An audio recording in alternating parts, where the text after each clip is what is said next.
বন্ধুরা, রোশনাই ধারাবাহিকের advance update নিয়ে চলে এলাম। বেনারসে পরীক্ষা দিতে যাবে রোশনাই।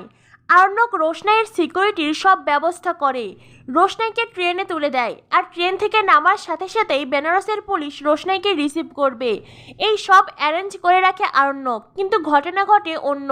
রোশনাই বেনারসে পৌঁছানোর পরে ভয়ঙ্কর বিপদ অপেক্ষা করে রোশনাইয়ের জন্য।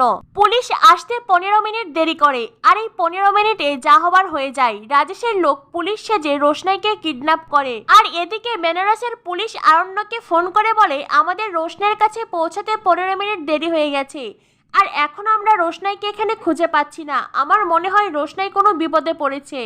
আর এই কথা শুনে আরণ্যক অস্থির হয়ে যায়। এদিকে গরিমার সাথে কাল আরণ্যকের আশীর্বাদের দিন ঠিক হয়েছে। এখন এমন অবস্থায় রোশনাইকে বাঁচাতে আরণ্যক কি করে যাবে?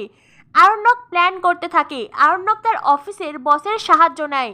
অফিসের বসকে সব ঘটনা খুলে বলে, আর বলে, আমার বাড়ি থেকে যদি কেউ আপনার কাছে ফোন করে, তবে স্যার আপনি তাদেরকে বলবেন আমি দিল্লি গিয়েছি জরুরি মিটিংয়ে। বস আরণ্যককে সাহায্য করতে রাজি হয়ে যায়। আর এরপরে আরণ্যক বাড়িতে এসে নাটক করে। আরণ্যক বলে, মাঝে মাঝে তো ইচ্ছে করে এই কাজ আমি ছেড়ে দেই, কাল আমার আশীর্বাদ, আর আজ কিনা বস বললেন অফিসের কাজ আমাকে মিটিং এর জন্য দিল্লি যেতে হবে। এগুলো কি সহ্য করা যায়? নাটকটাকে আরো জমিয়ে তুলতে আরণ্যক ঘরের জিনিস ছুঁড়ে ফেলে। তাতে করে বাড়ির সবাই বোঝে সত্যি বুঝি আরণ্যকের জরুরি মিটিং পড়ে গেছে। আর এমন অবস্থায় আশীর্বাদ ছেড়ে আরণ্যককে মিটিং এ যেতে হচ্ছে, তাই বুঝি আরণ্যক এতটা কষ্ট পাচ্ছে। এই ভেবে গরিমা বাড়ির সবাই আরণ্যককে বোঝাতে থাকে, সামান্য বিষয়ে চাকরি ছাড়াটা কি ঠিক হবে?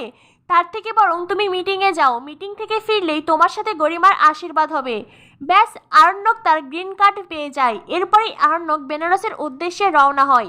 এদিকে রাজেশ রোশনাইকে ধরে এনে বন্দি করে রেখেছে। রোশনাই রাজেশকে বলে, তোমার কি চাই? তুমি আমাকে এখানে কেন এনেছো? রাজেশ রোশনাইকে বলে, রোশনাই, তোমার মা জীবনে যেই ভুলটা করেছে তুমি আবার সেই একই ভুল করতে যাচ্ছ। রোশনাই বলে, মুখ সামলে কথা বলবে, একদম আমার মাকে নিয়ে কোনো কথা বলবে না। রাজেশ বলে, আমি জানি তোমার মায়ের সম্পর্কে খারাপ কথা বললে তোমার বেশ খারাপ লাগে, যতই হোক উনি তো তোমার মা।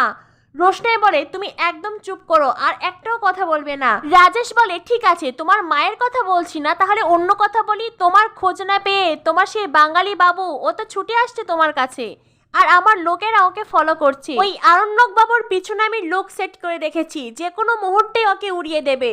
রোশনাই বলে, না, তুমি স্যারজির কোনো ক্ষতি করবে না। বলো তোমার কি চাই? তুমি কেন আমাকে এইভাবে ধরে এনেছো? তুমি কেন স্যারজির পেছনে লোক লাগিয়ে দিয়েছো? তুমি দয়া করে স্যারজিকে ছেড়ে দাও, প্রয়োজনে আমাকে মেরে ফেলো। রাজেশ বলে, দূর পাগলি, তোমাকে যদি মারার হতো তাহলে তো আর আগেই মেরে ফেলতে পারতাম। আমি তোমাকে ভালোবাসি রোশনাই, আমি তোমাকে বিয়ে করতে চাই। তুমি এই বিয়েতে রাজি হয়ে যাও। তুমি যদি এই বিয়েতে রাজি না হও, তাহলে আমার লোকরা তোমার স্যারজিকে মেরে ফেলবে। রোশনাই বলে, না, আমি কখনোই তোমার মতন মানুষকে বিয়ে করতে চাই না। রাজেশ বলে, ঠিক আছে, আমাকে তবে বিয়ে করতে হবে না। ওইদিকে তাহলে তোমার স্যারজিকে আমি উড়িয়ে দেই। এই বলে রাজেশ 1 থেকে 10 অব্দি গুনতে থাকে। রোশনাই বলে, না না, আমি তোমাকে বিয়ে করতে রাজি, তবু তুমি স্যারজির কোনো ক্ষতি করো না। তুমি গরিমা দিদি আর স্যারজিকে ভালো থাকতে দাও, ওদের নিজেদের জীবন নিয়ে ওদেরকে সুখে থাকতে দাও। রাজেশ বলে, তুমি এই বিয়েতে রাজি হয়েছো, আমার আর কিচ্ছু চাই না। তারপরেই রাজেশ পুলিশ আর প্রেসের সামনে রোশনাইকে বিয়ের অ্যানাউন্স করতে বাধ্য করে।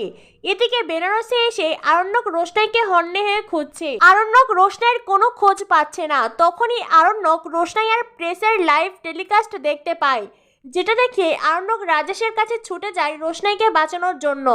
তো বন্ধুরা, জমজমাট রোশনাই ধারাবাহিক পরবর্তী অ্যাডভান্স আপডেট পেতে আমাদের সাথেই থাকো। ধন্যবাদ সবাইকে।